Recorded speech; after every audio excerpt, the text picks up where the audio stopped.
नमस्कार साथियों, the education India में आपका स्वागत है। आज हम जानेंगे कि भारत की जलवायु क्या होती है।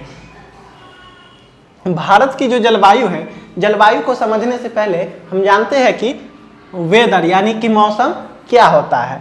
मौसम किसी एक क्षेत्र में या सीमित क्षेत्र में दिन प्रतिदिन होने वाले परिवर्तन को क्या कहेंगे? मौसम कहते हैं। जैसे कि आप देखते होंगे जनवरी माह में क्या होता है, अधिक ठंड पड़ती है। जून जुलाई में क्या होगी? बारिश होगी और गर्मी रहती है। तो मौसम क्या होता है? हमेशा चेंजिंग होते रहता है। इसी पर एक गाना भी बनाया गया है, मौसम की तरह तुम भी बदल तो न जाओगी।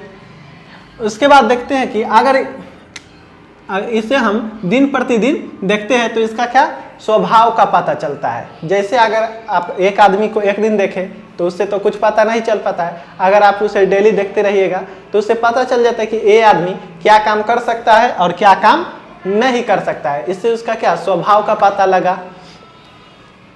और इसी मौसम पे जब हम लगातार कितने 30 सालों तक नजर रखते हैं तो एक बेहतरीन अनुभव लग जाता है। और इसी अनुभव के क्या 30 सालों की जो नज़र होती है, रखते हैं इस पे, उसी को क्या कहेंगे? जलवायु कहा जाता है।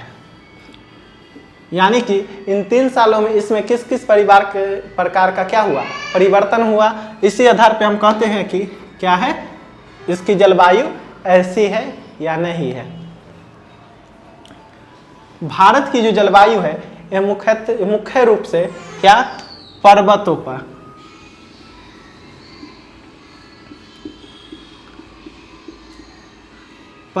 क्या करती है? निर्भर करती है। भारत की जलवायु किस पे निर्भर है? तो पर्वतों पर निर्भर करती है। जैसे देखते हैं हिमालय पर्वत।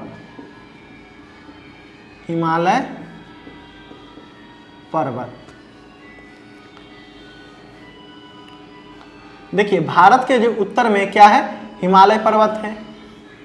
ये लगातार से क्या है? बिछा हुआ है। तो इधर जो रूस है, रूस से जितनी भी ठंडी हवाएं चलती है इसको क्या करता है? रोक देता है। यानी कि भारत की जलवायु में किसका? तो पर्वत का भी क्या है? एक महत्वपूर्ण योगदान है।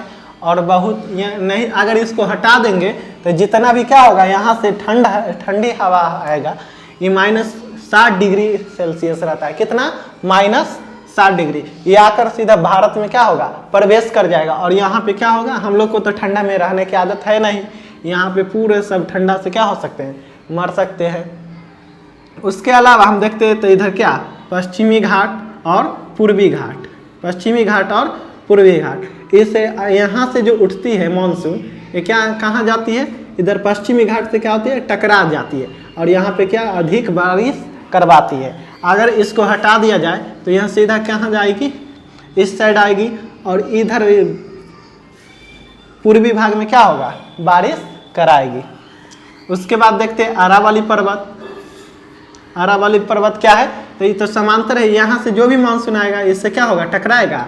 नहीं टकराएगा, क्योंकि क्या है? समांतर है। जब कोई चीज समांतर होगा तो इससे क्या होगा? होकर निकल जाता है, जिस कारण राजस्थान में क्या होती है? बारिश नहीं होती है। और यहाँ जाकर क्या? पंजाब हरियाणा में बारिश होगा। इसके बाद देखते हैं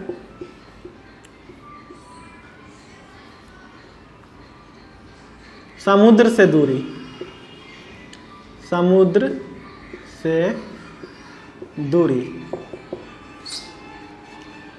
अगर कोई देश समुद्र से जितना दूरी रहेगा उसके मौसम यानी कि उसके जलवायु में उतना ही चेंजिंग देखने को मिलती है। समुद्र के पास जितने भी क्या है? शहर है, वहाँ पर का जो तापमान है वो नियत रहता है। न ज़्यादा वहाँ पे गर्मी महसूस होगा और न ही ठंडी। जैसे कि देखिए तमिलनाडु जो है, यहाँ पे क्या है? यहाँ पे समुद्र के पास है। तो यहाँ जब यहाँ क्या हो, ज़्यादा गर्मी रहती है या ठंडी रहती है, उस टाइम भी तमिलनाडु में क्या होते रहता है? बारिश होते रहता है। उसके बाद देखते हैं विषुवत रेखा से दूरी। विषुवत रेखा से दूरी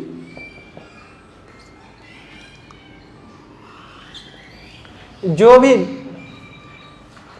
भारत की जलवायु को प्रभावित करने में क्या विषुवत रेखा का भी बहुत ही बड़ा योगदान है। जो भी देश किसके पास विषुवत रेखा के पास रहेगा वहां का आदमी क्या होगा, एकदम काला होगा। और जो भी देश क्या ऊपर रहेगा नॉर्थ डायरेक्शन में, वो सब क्या होगा, सब गोरा होगा। और विषुवत रेखा के पास वाला क्या होगा, सब काला काला। जैसे कि तमिलनाडु को देखिए, यहाँ से क्या गया है, विषुवत रेखा गया है श्रीलंका से, और तमिलनाडु क्या है, इसके पास में है। यानी कि विषुवत रेखा किसके पास में, तमिलनाडु के पास में है। तो तमिलनाडु का जो आदमी सब होगा वो क्या होगा, काले रंग का होगा। वही अगर हम जम्मू कश्मीर के आदमी को देखें तो क्या वहाँ काला होगा, नहीं, क्योंकि यहाँ पे क्या पड़ती है, ठंड पड़ती है। और ये विषुवत रेखा के नज़दीक होने के कारण यहाँ अधिक गर्मी पड़ती है, जिस कारण यहाँ का आदमी क्या होता है, झुलस कर एकदम काला हो जाता है। देखिए भारत की जो जलवायु है वहाँ क्या होगा, समुद्र तट से ऊंचाई, यानी कि इस पे भी इसकी स्थिति निर्भर करती है।